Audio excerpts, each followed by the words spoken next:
The council chamber was always a theater of power, thousands of delegates packed into a spiral of glass and light, voices laid with centuries of politics and rivalry. On this day, the vote was not for trade or border disputes. Today, the question was singular and damning: what to do about Earth.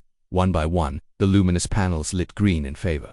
The insectoid swarm clicked their approval. The crystalline Xi sang theirs. Even Earth's supposed allies, species who had prospered under human trade, turned their lights to green. The vote was overwhelming. Humanity was to be exiled, expelled from the Concord, denied access to starlands, barred from colonies. No more trade, no more recognition. Humanity would be cut off, stranded in the dark between the stars. When the final light blinked on, the chamber filled with murmurs of relief. To them, it was a merciful sentence. Better exile than extermination. The wild species of soul had always been unpredictable, dangerous in their stubbornness. Better to lock them away before they became a problem.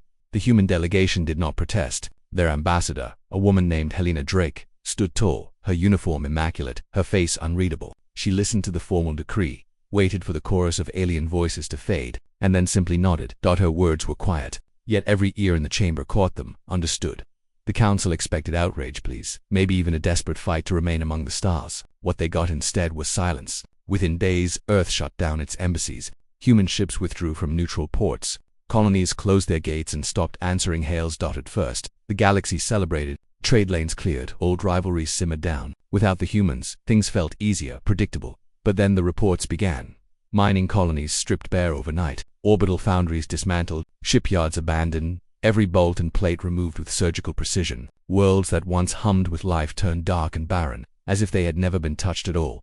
It wasn't retreat, it was extraction. Humanity wasn't sulking in exile. Humanity was taking everything with them. Entire sectors of space went silent. The council dispatched observers, only for them to vanish. Recon drones showed strange signatures, whole fleets slipping past borders without using known starlands. Terraforming projects erased overnight. Even moons disappeared, towed into deep space and hidden beyond sensor range.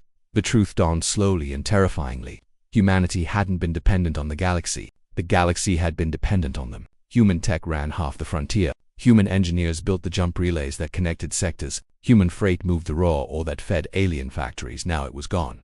Years passed. The galaxy weakened. Trade slowed. Borders collapsed. Old empires bled out in wars they could no longer afford. And still, humans were nowhere. The exile that had once felt like a victory became a wound. The council whispered among themselves, had they pushed Earth too far? Then the sightings began. A human ship's leak, angular, nothing like the old freighters, appeared in the Kelch Nebula. It dismantled an entire pirate fleet in minutes, weapons that bent physics in ways no one could explain. Survivors swore the humans wore armor that shifted like shadow and fire.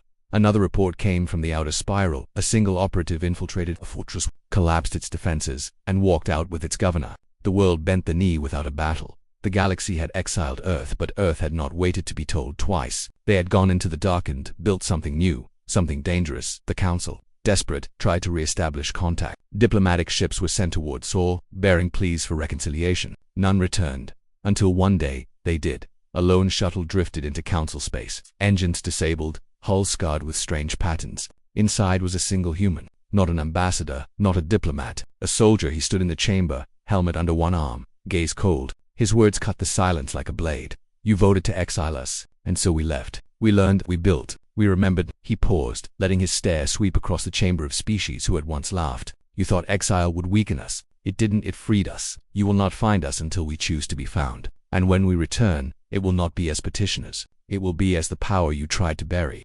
The chamber quaked in silence. The soldier placed his helmet back on, turned, and walked out without waiting for response. In the years that followed, the galaxy whispered in fear. The shadows of human fleets flickered at the edge of systems. Colonies vanished overnight, claimed by unseen forces. And above it all, a new understanding spread.